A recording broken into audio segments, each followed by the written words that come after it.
नमस्कार प्रिय दर्शक बंधुरा এই মুহূর্তের সবথেকে বড় খবর আরজিকর কাণ্ডে পুলিশ প্রিন্সিপালের ভূমিকায় রুষ্ট সুপ্রিম কোর্ট।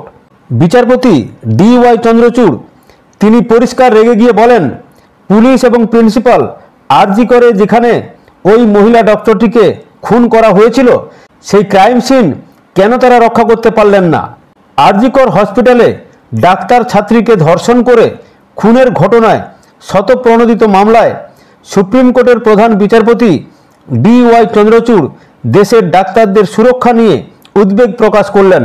মঙ্গলবার সকালে এই মামলার শুনানির শুরুতেই প্রধান বিচারপতি বলেন, এই ঘটনাটি মাত্র একটি হসপিটালে নির্দিষ্ট একটি ধর্ষণের বিষয় আর নেই।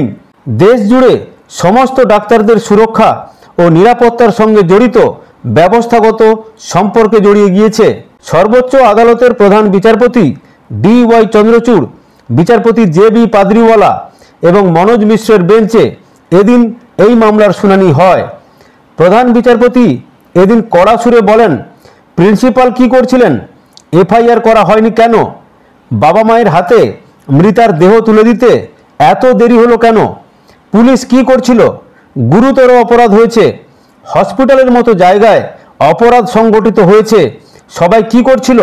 প্রশ্ন তোলেন প্রধান বিচারপতি DY চন্দ্রচূড়। কি করে হসপিটালে ভাঙচুর করতে দুষ্কৃতীরা ঢোকার সুযোগ পেল? সর্বোপরি তিনি এই ঘটনাতেও বিস্ময় প্রকাশ করে বলেন, প্রিন্সিপাল আরজিকর থেকে ইস্তফা দেওয়ার পরে কি করে তাকে অন্য কলেজে পুনর্বহাল করা হলো। আগামী বৃহস্পতিবারের মধ্যে কেন্দ্রীয় তদন্তকারী সংস্থাকে স্ট্যাটাস রিপোর্ট জমা দিতে বলেছে শীর্ষ আদালত। বলেছে, আমরা চাই তদন্তের গতি প্রকৃতি নিয়ে CBI আমাদের অবহিত করুক। সর্বোচ্চ আদালত আরও জানায়, আমরা একটি ন্যাশনাল টাস্ক ফোর্স গঠন করছি। আমরা চাই এই টাস্ক ফোর্স সুপারিশ করবে দেশের প্রবীণ ও নবীন ডাক্তারদের জন্য গোটা দেশে সার্বিক নিরাপত্তা সংক্রান্ত নিয়ম নীতি রূপায়ণের পরামর্শ দেবে এই কমিটি। বিচারপতি পাদ্রিওয়ালা জানতে চান, প্রথম কে FIR করেছিলেন, কোন সময় FIR হয়েছে? উত্তরে কপিল সিবাল জবাব দেন, প্রথমে মিতার বাবা, পরে ওই হসপিটালের ভাইস প্রিন্সিপাল লিখিত অভিযোগ দায়ের করেন। পাদ্রিওয়ালা তখন প্রশ্ন করেন, কার অভিযোগ প্রথমে হয়েছিল? কপিল সিব্বল বলেন, তার বাবা করেছিলেন, তখন রাত 11:15। প্রধান বিচারপতি পাল্টা প্রশ্ন, শেষকৃত্যের জন্য কটার সময় দেহ তুলে দেওয়া হয়েছিল? তখন কৌঁসুলি বলেন, রাত 8:30টায়।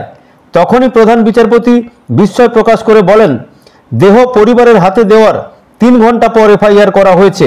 প্রধান বিচারপতি আরও জানতে চান, আরজিকর হসপিটালের প্রিন্সিপালকে কি সাসপেন্ড করা হয়েছে?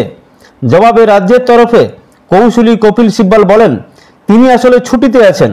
সলিসিটর জেনারেল আবেদন করে বলেন, আদালতে যা বলা হচ্ছে তা যেন রাজ্যের কৌঁসুলি CBI-কে জানিয়ে দেন। প্রধান বিচারপতি বলেন, যারা ভাঙচুর করেছে তাদের বিরুদ্ধে কি ব্যবস্থা নেওয়া হয়েছে? সিবালের জবাব, 37 জনকে গ্রেপ্তার করা হয়েছে এবং 50টি FIR করা হয়েছে। সঙ্গে সঙ্গে বিস্মিত সলিসিটর জেনারেল বলেন, 50টি FIR? এটা তদন্ত চলছে নাকি কৌশল অবলম্বন করা হচ্ছে? আমরা কেবল জানতে চাই ব্যবস্থা কি নেওয়া হয়েছে।